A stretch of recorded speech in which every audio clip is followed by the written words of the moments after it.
Toujours. Choix. 98.1. Radio X. This is your lucky day. Marceau, le soir, avec Marceau. Radio X. 18h45, les commentaires de Maître Marc Bellemare, c'est maintenant. Comment allez-vous? Ça va bien, toi? Oui, est-ce que la température vous joue un peu sur le moral? Non. Ben, moi, je la vois pas, la température. Je rentre ici à 7 h le matin, puis je sors comme à soir à 7h30. Puis des fois, les clients me disent « Hey, c'est beau, hein? » Ah oui, je suis content que tu me le dises. Ouais. Non, moi, je rentre, puis je sors pas presque de la journée. Puis maintenant, mon bureau est situé, j'ai pas de fenêtre, hein. OK. C'est un bureau qui est situé dans l'entrée du bureau, une espèce de salle où il y a des chaises, mais une certaine distanciation, parce que j'avais aménagé ça, moi, dans le temps qu'on ne recevait pas de clients, puis les masques, mais c'est encore le cas aujourd'hui, là, mais j'espère que ça achève bientôt. Mais donc, la salle est à l'intérieur du bureau, si tu veux, fait que j'ai pas de fenêtre. Fait que vous voyez pas Alors, le temps passer. Mais des jeunes avocats, là, je sais pas moi, des jeunes avocats de 25-30 ans, avez-vous l'impression qu'ils font à peu près les mêmes heures que vous? Je ne sais pas, mais je penserais pas. Non. ça a changé un peu. Hein? Non, je penserais pas. Je pense que c'est un peu comme les médecins, tu sais, les médecins qui ont 3000 patients, là, puis qui travaillent 17 heures par jour, là. Ça n'existe plus. Les jeunes font plus ça. Je pense pas. Non. Peut-être qu'il y en a qui le font, mais écoute, moi, je connais surtout les avocats d'un peu de ma gang, là, je dirais dans 50, 60 ans, là. Puis je sais qu'ils travaillent assez tard, mais les jeunes qui finissent, là, je ne sais pas. Il y en a beaucoup qui travaillent pour le gouvernement aussi. Fait qu'eux autres, ils ont des heures limitées, tu sais. Ils travaillent peut-être 35-40 heures par semaine, peut-être plus 35. Mais non, je pense que les couteaux d'un dent, là, c'est plus ma gang à moi, là. Ben, ça veut pas dire que les jeunes n'ont pas le couteau d'un dent, c'est juste qu'ils essaient de balancer les choses entre leur vie familiale, la vie professionnelle. Ils essaient d'aller chercher un certain équilibre. Puis, je sais pas, mais c'est sûr et certain que c'est une autre génération. Moi, j'ai été un peu plus habitué à l'ancienne, c'est-à-dire travailler énormément. Puis, je jasais avec un de mes chums la semaine passée, il appelle des clients, des fois, il est 10h30 le soir, mais je le traite de débile, là.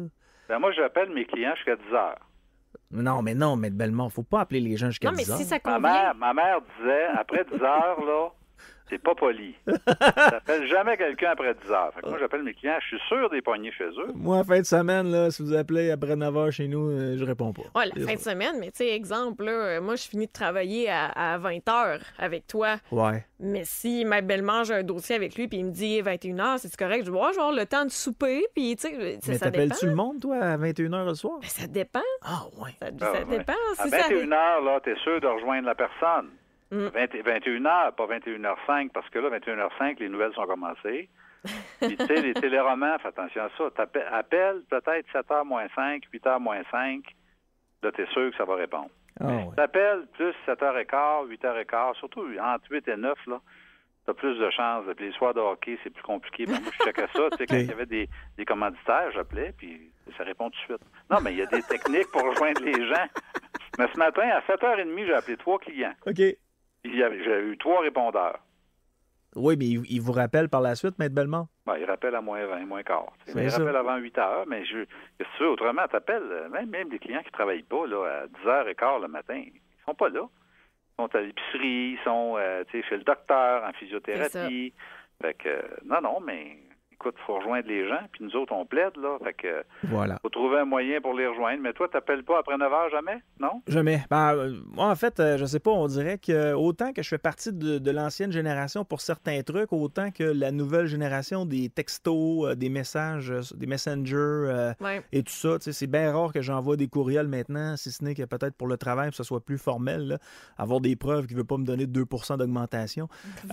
Mais pour le reste, je fonctionne vraiment par texto. Mais c'est sûr, Maître Bellemare, que moi, je suis pas avocat. Moi, je trouve que l'heure idéale, là, c'est entre midi et 13h, mais souvent, c'est votre heure de dîner, ça, dans les bureaux. Non, mais si t'appelles, si c'est un téléphone d'affaires, parce que moi, c'est des clients que j'appelle, OK? Des clients que j'ai de la misère à rejoindre le jour.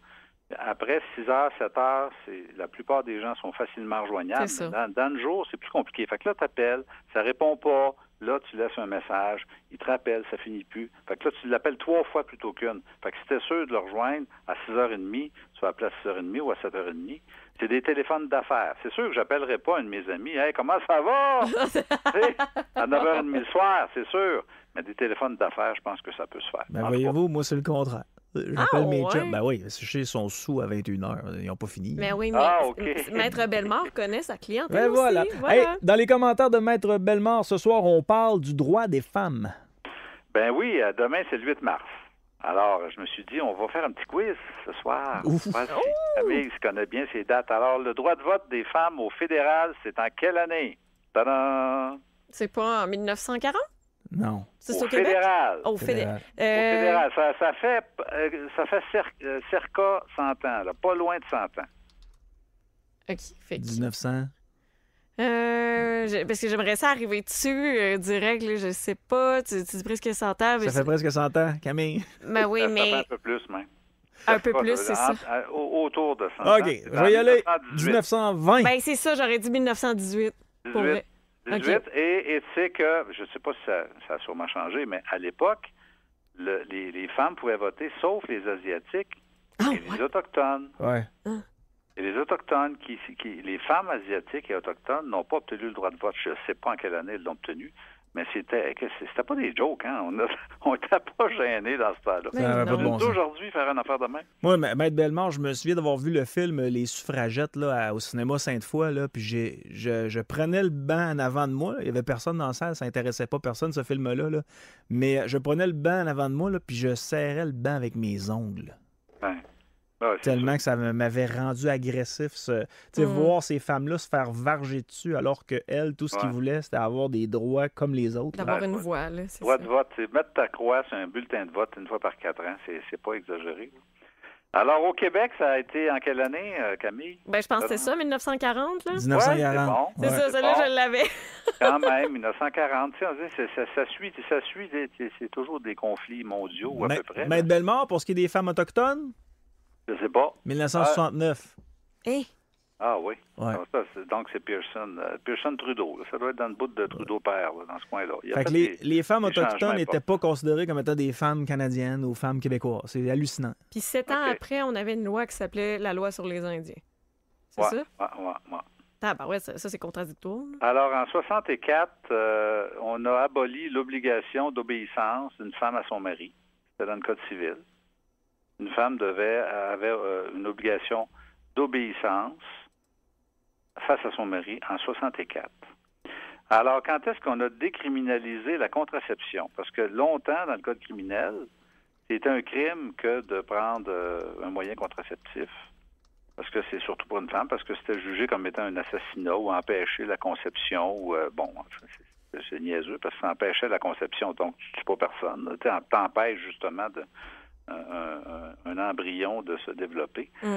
Alors, en quelle année on a décriminalisé la contraception? Si on y va sur une ligne du temps qui est encore, graduelle, j'aurais tendance à dire 1968. Moi, je dirais 69. 1960. C'est 69. 69. OK. Tu sais que le suicide, c'est un petit aparté, le suicide était considéré comme un crime au Canada jusqu'en 72. Hein? Tu manquais ta shot, t'allais en prison. là. Pour t'avoir suicidé. Tentative de suicide. On était-tu arriéré à ce point-là? Combien d'années ça pouvait donner, là, Non, savez-vous? c'était considéré... Ah, je sais pas, mais non, c'était un crime. Je sais pas, moi, comment les juges géraient ça. Mais vous me dites qu'il y a quelqu'un qui avait des difficultés tellement énormes qu'il voulait mettre fin à ses jours une fois qu'il s'était raté à aller en prison. Ouais. Simonac. C'est ça. Puis ça, c'est encore des lois de Trudeau père là, qui a changé ça, le Bill Omnibus, l'homosexualité, la loi Ouais. sur le divorce. Trudeau, comme ministre de la Justice, parce que Pierre-Éliott Trudeau était ministre de la Justice sous le gouvernement Pearson avant de devenir chef du Parti libéral du Canada. Mais honnêtement, là, je n'ai jamais voté pour Trudeau père, là, mais honnêtement, il a fait des réformes importantes. Ben oui. C'est sûr qu'à l'époque, écoute, il y avait des changements à faire. On était dans pleine période d'émancipation, là, au Québec, au Canada. Il y avait des changements à faire, hein, la Révolution tranquille au Québec, puis tout ça, puis on y est allé. On a rattrapé, finalement, pendant les années 60-70, beaucoup le temps perdu. Et notamment sur la question du droit des femmes. Alors, en quelle année la Charte des droits qui a interdit, pour la première fois au Québec, la discrimination basée sur le sexe? Quand est-ce qu'on a dit, là, qu'on ne peut pas discriminer quelqu'un pour des raisons de sexe? 2020. Ben, je dirais à sa création, là. 75, la Charte.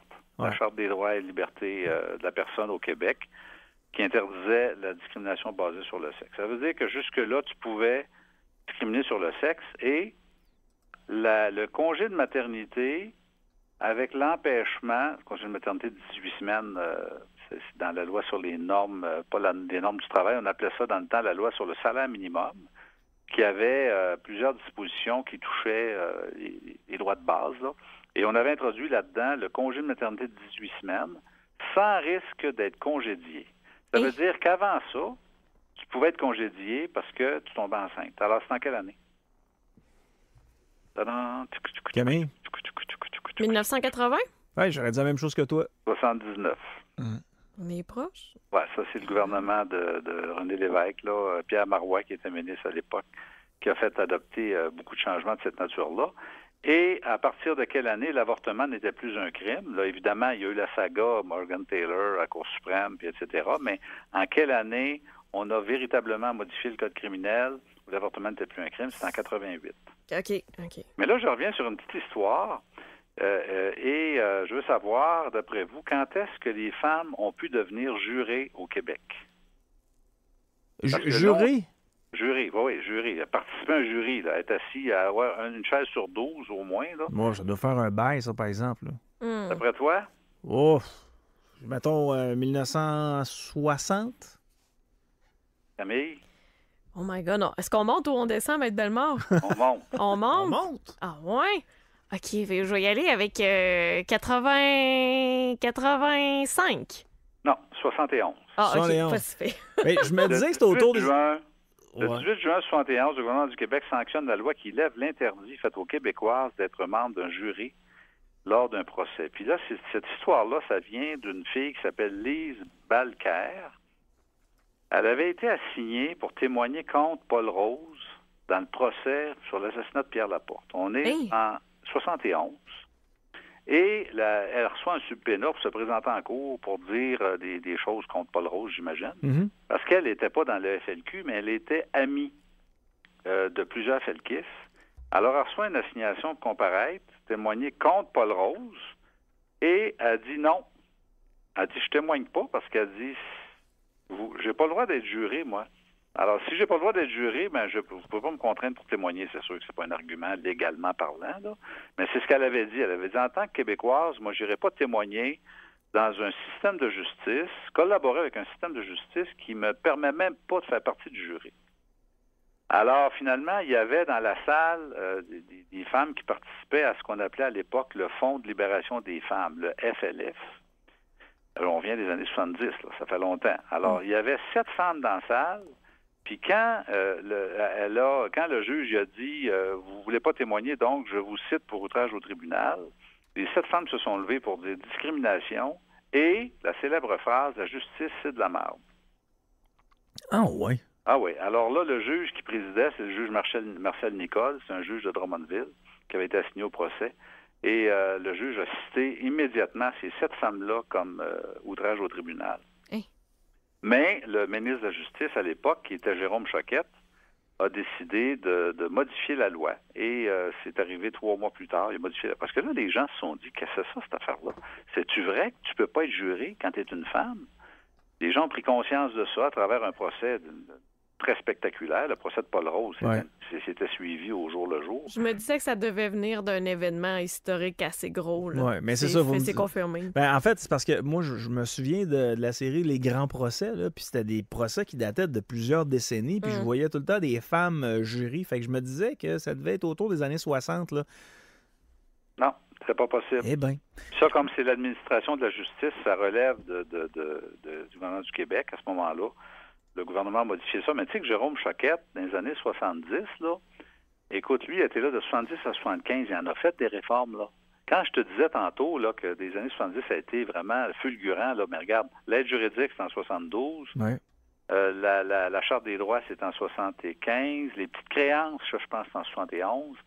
Là, ça, l'abolition des interdictions des femmes pour être jurées. Alors, tu sais, il y en a eu quand même beaucoup de changements dans à peu près 5-6 ans.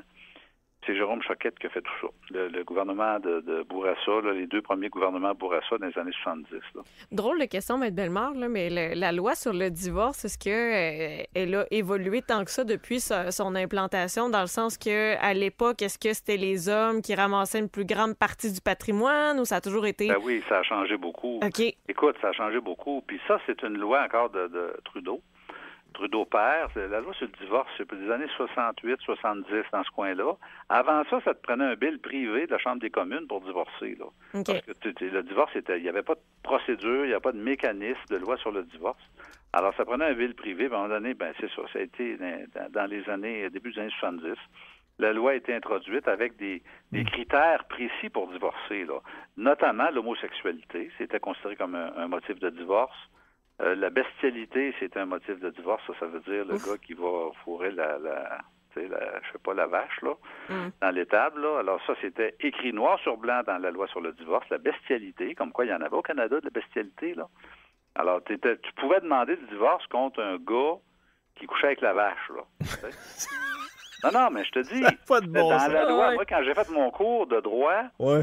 c'était la loi sur le divorce, la bestialité, la sodomie aussi, qui était considérée comme un motif de divorce, Oui. la cruauté physique, la cruauté mentale. Alors, il fallait que tu fasses la preuve devant le juge de la cruauté physique ou mentale ou de la bestialité ou de l'homosexualité. Moi, j'ai divorcé 2 femmes pour homosexualité parce que le mari était homosexuel. Ah oui. Oui, puis j'ai plaidé cette cause-là, puis j'ai obtenu des jugements en conséquence. Mais aujourd'hui, il suffit qu'il y ait une fin de cohabitation pendant 1 an. Ça se termine là. C'est parfait, ça. C'est automatique. Fait que tu n'es pas obligé de faire un procès puis de faire une preuve de discrédit face au conjoint. Maître Bellemare, j'ai trouvé une publicité, puis je suis pas capable de la dater, cette publicité-là, mais j'avais trouvé ça très drôle. Je l'avais mis sur mes réseaux sociaux. C'est écrit en gros « Jeune fille d'initiative célibataire demandée pour devenir caissière au nouveau marché d'aliments Steinberg. » Ben Steinberg, ça a fait faillite en, je sais pas, mais des années 80 peut-être. Peut-être, mais ça date d'avant ça. Mais je trouvais ça drôle. T'sais. Jeune fille d'initiative célibataire demandée pour devenir caissière au nouveau marché d'aliments Steinberg. C'était dans le secteur de Montréal. Puis on disait que le salaire était au début de 20 $ pour 5 jours de travail par semaine. Et on disait aussi que semaine de 5 jours, vous trouverez agréable de ne travailler que 5 jours par semaine. Ah oui? OK. Ouais. Mais là, ça veut dire que c'est dans les années 70 parce que, tu vois, moi, je suis né en 56. Ma première job, j'avais 14 ans puis je gagnais 85 cents de l'heure. Ça, c'était le salaire que j'avais comme étudiant à 14 ans en 70. 85 cents de l'heure. Ouais, c'est ça. Mais là, alors, aujourd'hui, c'est rendu à, je crois, 13 pièces et demie. Oui, c'est ça. Mais vous pouviez aller chercher un chip, une liqueur, puis une palette de chocolat pour 15 cents.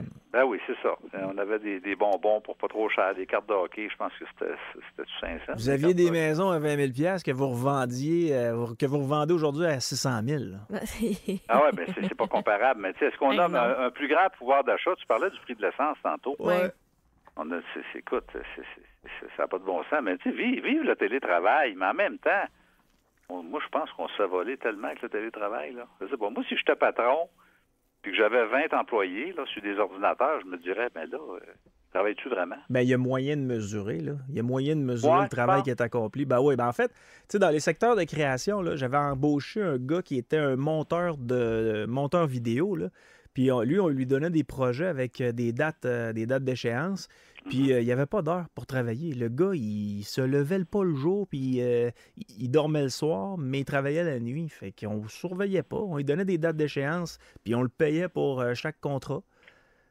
Ouais, mais si tu payes sur le piton, là, puis tu t'en vas piquer un somme pendant 1h30 de temps, là, qui sait que tu travailles ou pas? Oui, mais il est payé à contrat, Maître Bellemare, qu'il fasse 100 heures ou 20 heures pour le faire. Non, ben un fonctionnaire, du ministère des Transports qui reste à Briqueville. Là. Ah, je suis d'accord. Alors, c'est très lui, précis. là, il... Surtout Briqueville. Il est supposé... Non, mais... Il faut les surveiller. Voisin de Briqueville, disons. Pas faire d'amalgame, là. Mais, mais comment tu fais pour contrôler ça? On a quoi, 500 000 fonctionnaires au Québec? Là? Ouais. Alors, s'ils ne se présentent pas au travail puis ils pitonnent, bien, c'est sûr que, moi, je trouve ça un peu ridicule, quelqu'un qui reste à Saint-Joseph-de-Beauce, qui vient travailler au ministère de l'Éducation, au complexe G, puis qui retourne chez eux le soir. En quelque part, si on savait que les gens allaient être parfaitement honnêtes puis faire vraiment leur temps, Mais moi, c'est ça qui me gosse dans le télétravail. C'est que je me dis, tu sais, comme payeur de taxes, là, avec la grosse machine, là, qu'est-ce qui me dit que tous les fonctionnaires font vraiment leur temps? Comment ils font pour vérifier ça? C'est une question qu'on peut constamment se poser, Maître Bellemare. Là. J'ai l'impression que les gens qui sont moins productifs ou pas pantoute en télétravail, ce sont les mêmes qui font le tour des bureaux pour jaser à longueur de journée. Ils sont pas plus productifs en présentiel. Là. Ben, je suis pas sûr. Honnêtement, Camille, je suis pas sûr, moi, que c'est pas un peu plus gênant de se promener. Maintenant, je sais pas. Combat de génération. Maître Bellemare, on doit se quitter, mais je vous souhaite de passer une excellente soirée. Merci d'avoir été des nôtres. Pour des gens qui ont des dossiers de SAAC, d'IVAC ou de CNESST, ces gens-là voudraient les faire régler, ces dossiers-là. Ils peuvent vous contacter comment? Chez bellemaravocat.ca. Plusieurs ont aimé, Maître Bellemare, vos infos historiques ce soir. Ben oui, Oui, hein, c'est Vraiment. vrai. Hein? Alors, on a encore du chemin à faire, mais on en a fait un petit peu quand même. Hein? Merci pour les madames qui se sont battues jusqu'à maintenant. Là. Yes. Passez une belle soirée. C'est beau. Bonne Ciao. semaine. Merci. Bye.